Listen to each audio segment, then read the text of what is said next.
नमस्कार दोस्तों, आज के इस वीडियो में हम लोग प्रयोगात्मक वैधता की चर्चा करेंगे।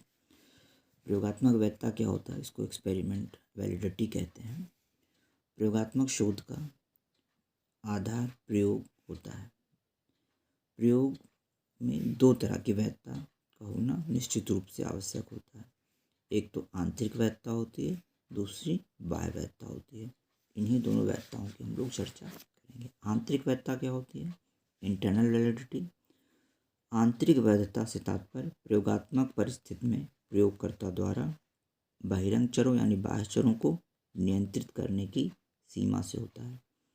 यह सीमा जितनी अधिक होती है, प्रयोग में आंतरिक वैधता उतनी ही अधिक समझी जाती है। यानी जितना अधिक बाह्य चरों को प्रयोगकर्ता नियंत्रित कर लेगा, उतनी ही आंतरिक वैधता बढ़ जाएगी।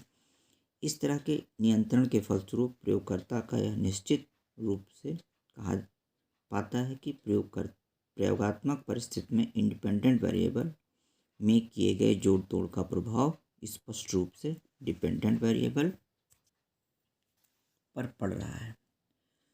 जो प्रयोग प्रयोगशाला में किए जाते हैं उनमें आंतरिक वैधता अधिक होती है, क्योंकि यहाँ बाह्य चरों का नियंत्रण अधिक हो पाता है। इसके विपरीत जो प्रयोग वास्तविक परिस्थिति या क्षेत्र में किए जाते हैं उनमें आंतरिक वैधता कम होती है, क्योंकि क्षेत्र में बाह्य चरों या बहिरंग चरों का नियंत्रण कई कारणों से कम हो पाता है। बाह्य वैधता, एक्सटर्नल वैलिडिटी की चर्चा करते हैं। बाह्य वैधता से तात्पर्य सामान्यीकरण करने के लाभ से होता है। सामान्यीकरण करने का अर्थ प्रयोग के परिणाम को जीव संख्या के अधिक से अधिक सदस्यों के लिए सही ठहराने से होता है। यानी जो भी हम प्रयोग के निष्कर्ष निकाल पा रहे हैं वो अधिक से अधिक कितने अधिक लोगों पर लागू होता है, उसको हम सही ठहरा सकते हैं। उसकी जितनी अधिक बाह्य वैधता होगी, उसके निष्कर्ष को हम अधिक से अधिक लोगों पर अप्लाई कर सकते हैं, उसका सामान्यीकरण कर सकते हैं। जिस प्रयोग के परिणाम को जीव संख्या के अधिक से अधिक सदस्यों के लिए सही माना जा सकता है, उसमें सामान्यीकरण की अधिक क्षमता होती है तथा उसमें बाह्य वैधता अधिक समझी जाती है। यदि प्रयोगात्मक परिस्थिति जीवन की वास्तविक परिस्थिति के समान होती है तो उस प्रयोग में बाह्य वैधता अधिक होती है। शायद यह कारण है कि क्षेत्र प्रयोग में बाह्य वैधता प्रयोगशाला प्रयोग की अपेक्षा अधिक होती है। प्रयोग की आंतरिक वैधता को यदि बढ़ाने की कोशिश की जाती है तो उसकी बाह्य वैधता पर बुरा प्रभाव पड़ता है। अतः इन दोनों में एक तरह का संतुलन अनिवार्य है। शोधकर्ताओं ने बाह्य वैधता यानी सामान्यीकरण की क्षमता के दो अतिरिक्त पक्षों पर भी विचार किया। एक तो कालिक वैधता टेम्पोरल वैलिडिटी और पारिस्थितिक वैधता इकोलॉजिकल वैलिडिटी। कालिक वैधता क्या है? Temporal validity. बाह्य वैधता का एक महत्वपूर्ण पहलू कालिक वैधता होता है, जिससे तात्पर्य इस बात से होता है कि किस सीमा तक अन्य समयावधियों के लिए परिणाम को सामान्यीकरण किया जा सकता है। उदाहरण के लिए मौलिक मनोवैज्ञानिक प्रक्रियाओं जैसे स्मृति, चिंतन, अधिगम, संवेग, जिनका अध्ययन पिछले कई वर्षों पहले किया गया था, वर्तमान के लिए भी लगभग सही पाए गए। अतः इनकी कालिक वैधता अधिक है। परंतु कुछ सामाजिक प्रक्रियाओं जैसे मनोवृत्ति एवं अन्य संबंध व्यवहार जो सामाजिक मूल्यों एवं परिवर्तनों से प्रभावित होते हैं और जिनका अध्ययन बहुत पहले किया गया था, आज के समाज में तुलनात्मक रूप से कम सही दिखते हैं। अतः इनकी कालिक वैधता कम है। यानी समय बीतने के साथ जो प्रयोग के निष्कर्ष हैं वो कहाँ तक जो है कह सकते हैं कहाँ तक वो फिट बैठते हैं आज के समय को ध्यान में रख करके।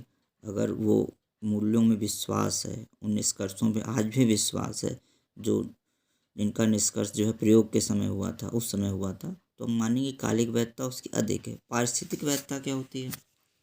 Ecological validity. पारिस्थितिक वैधता से तात्पर्य उस सीमा से होता है जिसमें प्रायोगिक परिस्थिति का सामान्यीकरण स्वाभाविक परिस्थिति तथा व्यवहार के प्रति सामान्यीकृत किया जा सकता है। उदाहरण के लिए युग्मित साहचर्य अधिगम पेयर्ड एसोसिएट लर्निंग की विधि से किए गए प्रयोगों में प्रायः प्रयोजकों को निरर्थक पदों के बीच साहचर्य स्थापित करना सीखना होता है, जो स्पष्टता एक ऐसी असाधारण अधिगम प्रक्रिया है जो सिर्फ प्रयोगशाला में ही होती है तथा दिन प्रतिदिन की वास्तविक जिंदगी में नहीं होती है। अतः ऐसे शोध में पारिस्थितिक वैधता कम होती है। अध्ययन से स्पष्ट हुआ है कि जैसे जैसे शोधकर्ता आंतरिक वैधता की प्राप्ति की अधिक कोशिश करता है, वह शोध की पारिस्थितिक वैधता को खोता जाता है। वैधता को प्रभावित करने वाले कुछ कारक होते हैं, इनकी चर्चा हम लोग कर लेते हैं। जैसा कि हम लोग डिस्कस किए हैं अभी कि वैधता को दो मुख्य भागों में बांटा गया, एक आंतरिक वैधता और बाह्य वैधता।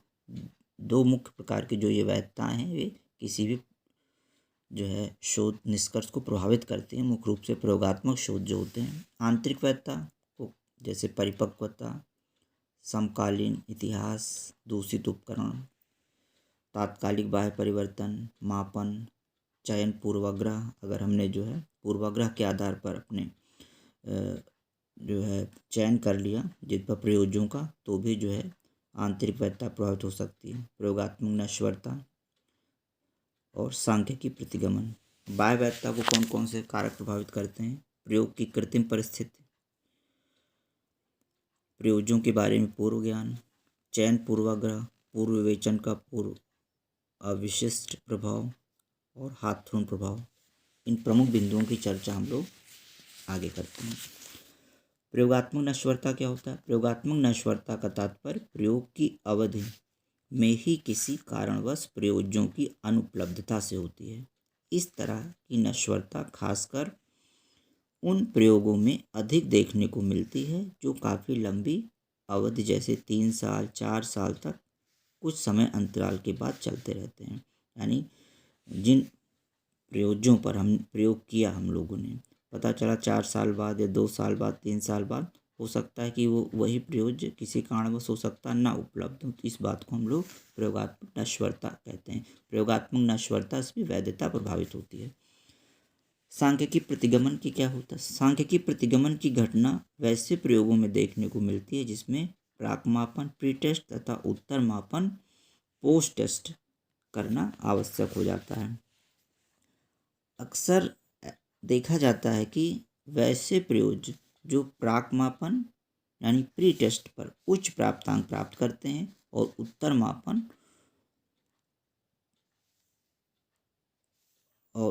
मापन में निम्न अंक प्राप्त करते हैं, तथा जो प्रयोग प्राक मापन पर निम्न प्राप्तांक प्राप्त करते हैं, उत्तर मापन पर उच्च प्राप्तांक प्राप्त कर लेते हैं। इसे ही सांख्यिकी प्रतिगमन कहते हैं। हाथ्रोन प्रभाव क्या होता है? ये महत्वपूर्ण है, इस पर अनेक प्रश्न बनाए गए हैं। यूपीएससी में, यूजीसी में भी बने हैं, तो इसको हम लोग ध्यान से समझते हैं।